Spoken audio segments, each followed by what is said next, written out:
Assalomu alaykum hurmatli tumandoshlar. Qoraqalpog'iston tuman mahallalarida 2025-yilda amalga oshirilgan ishlar yuzasidan axborot bermoqchiman. 2025-yilning 12 oyida tumandagi 7 ta mahalla fuqaroning yig'inlari o'z faoliyatini O'zbekiston Respublikasi Prezidentining 2023-yil 21 dekabrdagi PF 209 sonli mahalla industrial jamiyati rolini tubdan oshirish va uning aholi muammolarini hal etishda birinchi bo'g'in sifatida ishlashini ta'minlashga qaratilgan chora-tadbirlari to'g'risidagi farmoni va O'zbekiston mahallalar uyushmasi faoliyatini yo'lga qo'yish va mahallalarda boshqaruv tizimini takomillashtirishga oid qo'shimcha chora-tadbirlar to'g'risidagi 402-sonli qarorlari asosida amalga oshirilib kelmoqda. O'tgan 12 oy davomida mahalla yetkazili a'zolar bilan birgalikda joylarda kambag'allikni qisqartirish, yangi ish o'rinlarini yaratish, migratsiya masalalari, oilaviy ajrimlarni oldini olish, jinoyatchilikni kamaytirish va mahallalar obodligiga alohida e'tibor qaratildi. Mahalla raislari, ko'chaboshilar va mahalla faollarini olib borgan ishlar hamda aholining faol ishtiroki natijasida ko'chalar va xonadonlarning obodligini ta'minlandi. Yashil makon umummilliy loyiha doirasida daraxt va butalar, ko'chatlar ekish bo'yicha targ'ibot ishlari amalga oshirildi. Natijada tumandagi mahallalar tomonidan hududlarga 16.100 ta ko'chatlar, gullar, manzarali va mevali daraxtlar, buta va daraxtlar ekildi.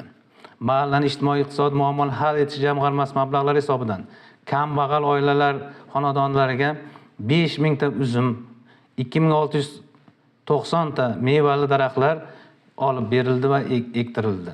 Ayniqsa mahalla obodligini ta'minlash, jumladan obod mahalla, obod ko'cha, obod xonadon mezonlarini joriy etishga alohida e'tibor berildi va erishilgan natijalar asosida obod ko'cha, obod xonadon, obod mahalla ko'rik tanlovlari mahalla va tuman bosqichlari o'tkazildi. Tuman bosqichida g'olib deb topilgan Imom Buxoriy mahalla fuqarolar yig'ini fuqarosi Bekmurod va Gulshan opa obod xonadon nominatsiyasi bo'yicha viloyatda 2-o'rinni egalladi.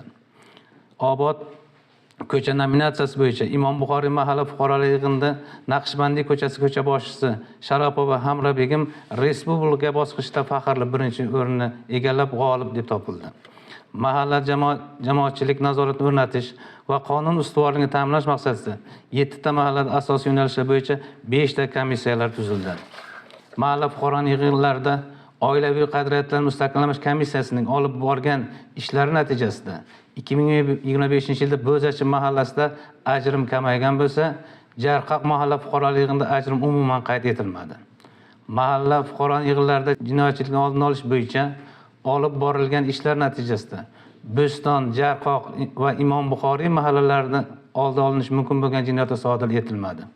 E'tirof etilgandek, bugungi kunda mamlakatimiz mahallalar yurtimizda kechayotgan yangilanish jarayonlarini harakatga keltiruvchi asos kuchga aylandi.